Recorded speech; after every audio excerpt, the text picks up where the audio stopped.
In the summer of 2014, the Black Sea shimmered beneath the Bulgarian sun. The beach of golden sands pulsed with laughter and restless music.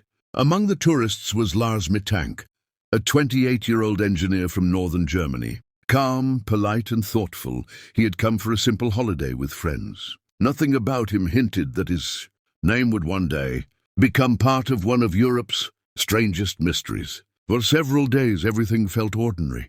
Beach football, cheap beer, long evenings listening to the sea. But one night, a fight erupted between rival supporters of German football clubs. Lars was struck on the side of the head. The blow seemed minor, yet a doctor later discovered a small rupture in his eardrum and prescribed antibiotics. He was told not to fly until he recovered. His friends returned home as planned, but Lars stayed behind in Varna saying he needed rest. It was a small decision that would change his life forever. He moved into a modest hotel near Varna airport and called his mother, Sandra, that evening. His voice trembled. He said people were following him, that he felt unsafe. She urged him to relax, to wait for daylight, but fear had already taken hold. Hotel staff later recalled that he changed rooms suddenly, refused dinner, and paced the corridor through the night. Before sunrise, he left the building carrying only a small backpack. A taxi driver took him toward the airport. The man later said Lars sat in silence, eyes fixed on the horizon, gripping the straps of his bag. Dawn was breaking over the coast, calm and golden, as if nothing extraordinary was about to happen. At 8 o'clock in the morning, the quiet rhythm of Varna airport was broken by a man moving with strange determination. Security cameras followed him. Lars Mittank, 28, alone, a small backpack slung across his shoulder. He looked like any traveler waiting for his flight. Yet something in his posture felt wrong. His eyes moved constantly, searching for something that could not be seen. Moments later, Lars entered the airport's medical office. He complained of pain in his ear, the same injury from the fight days earlier. The doctor began a simple examination, speaking softly, asking about medication and rest. Lars nodded, but his focus drifted. His breathing quickened. He turned toward the door, frozen, as though he had heard a voice no one else could hear. Then everything changed. Without a word, he stood, grabbed his bag and ran. The cameras caught it all. Lars sprinting down the corridor, pushing open the glass doors, cutting through the parking lot, and climbing the metal fence at the edge of the field. Beyond it, sunlight flared. In less than half a minute, he was gone. No one called his name. No one followed. Within hours, the footage spread online. Journalists replayed it frame by frame. Strangers slowed it down, trying to understand what he was running from. A threat, a sound, or something inside his own mind. Police surrounded the airport. Helicopters circled above the coast. Dogs followed a scent that vanished near a dirt road. There was no wallet, no phone, no trace, only silence. That night, Sandra Mittank arrived from Germany. She walked the fields barefoot, calling her son's name into the wind. She showed his photo in hotels, gas stations and cafes, repeating the same question in a trembling voice. Have you seen him? No one had. From that morning forward, the world would remember only one image. A young man running toward the light, swallowed by the day, leaving behind a silence that has never been broken. In the days following Lars Mittank's disappearance, the area surrounding Varna airport was searched by ground and air. Police officers, volunteers, and local residents joined forces. Helicopters circled above the fields. Dogs followed every possible scent, yet every trail ended the same way, in silence. No footprints, no clothing, no sign of struggle. Lars had simply vanished into the landscape. News of the case reached Germany within 24 hours. Television channels replayed the security footage on loop. In one frame, Lars is seen standing still, his face tense, his eyes fixed on something beyond the lens. In the next, he is already running. Those few seconds became some of the most studied images in Europe. People slowed the video, examined his expression, speculated about what he might have seen, but no one could say what had truly driven him to flee.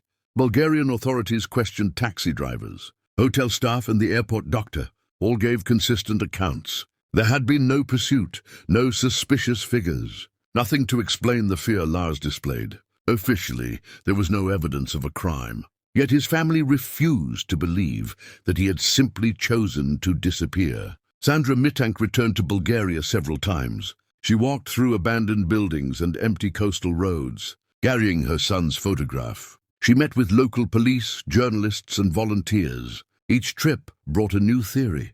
Someone claimed to have seen him near a gas station. Another said a man, fitting his description, had been hitchhiking north. None of the leads were ever confirmed. As months passed, the story grew online. Internet forums and message boards filled with theories. Some spoke of psychological trauma, others mentioned side effects from antibiotics. A few insisted that Lars had uncovered something dangerous. None of it could be proven. Behind the endless speculation, one truth remained: a mother searching for her missing son, and a question that no one could answer. How could a person vanish in front of cameras and never be found again? Years passed, and the mystery of Lars Mittank became a study in uncertainty. Every investigator who touched the case seemed to reach the same wall, a story that began clearly and then dissolved into fog. Online, the search for answers became a digital labyrinth.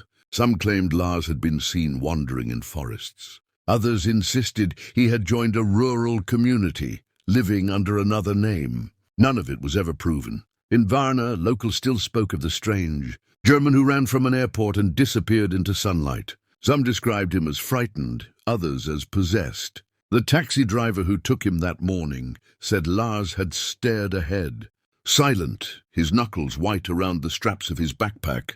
He looked like someone who had already decided to run. The man later told a reporter. Experts continued to debate. Psychiatrists spoke of sudden psychosis caused by trauma or medication. Forensic specialists mentioned a rare reaction to antibiotics that could trigger confusion and fear.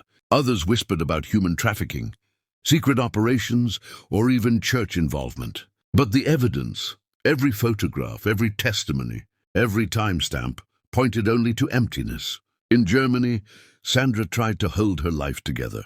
She returned to work, but could not stop checking her phone for messages. Sometimes she imagined Lars walking through a forest, thin but alive, trying to find his way home. Other times, she accepted that the sea might have swallowed him. Still, she never said the word dead.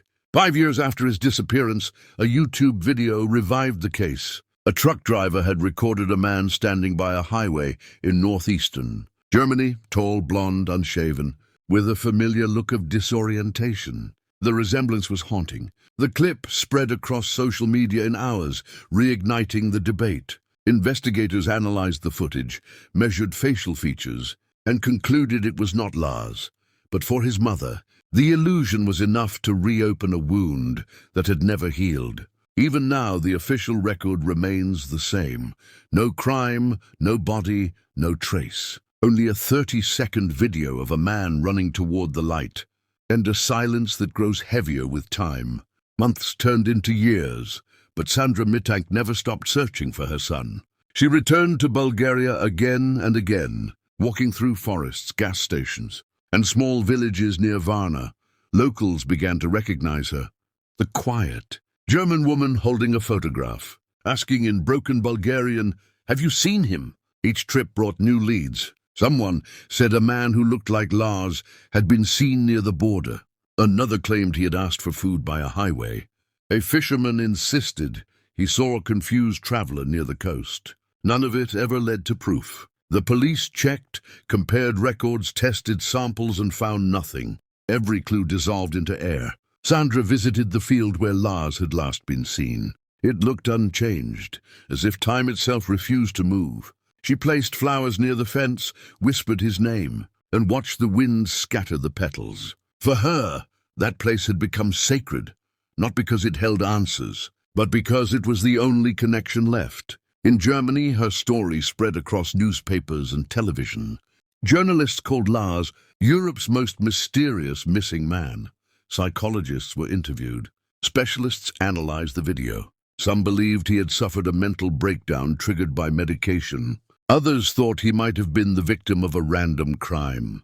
The internet amplified every theory until the truth became a blur of noise and imagination. Still, Sandra refused to surrender to speculation. She opened a social media page dedicated to finding Lars. Thousands followed. Some sent messages of comfort. Others offered possible sightings from different countries: Denmark, Poland, even Canada.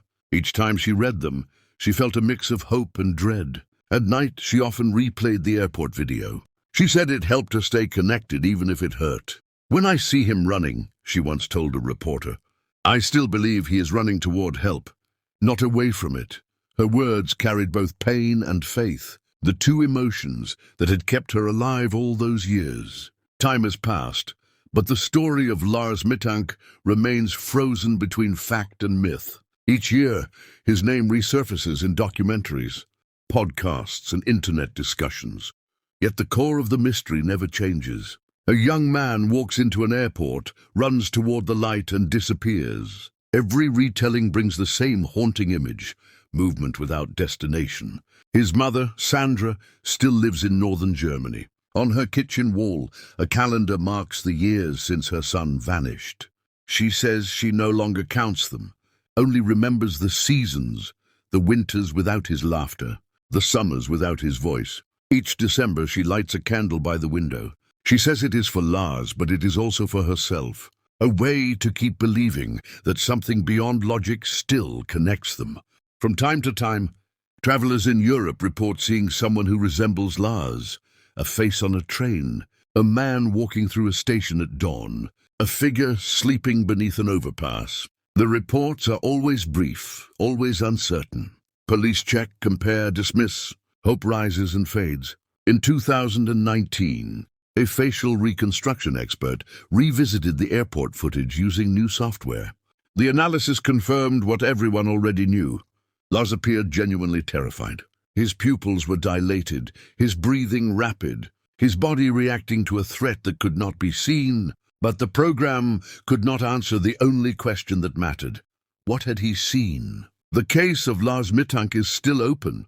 He is listed as a missing person in the European database, his file marked unsolved. For some, his story is a warning about the fragility of the human mind.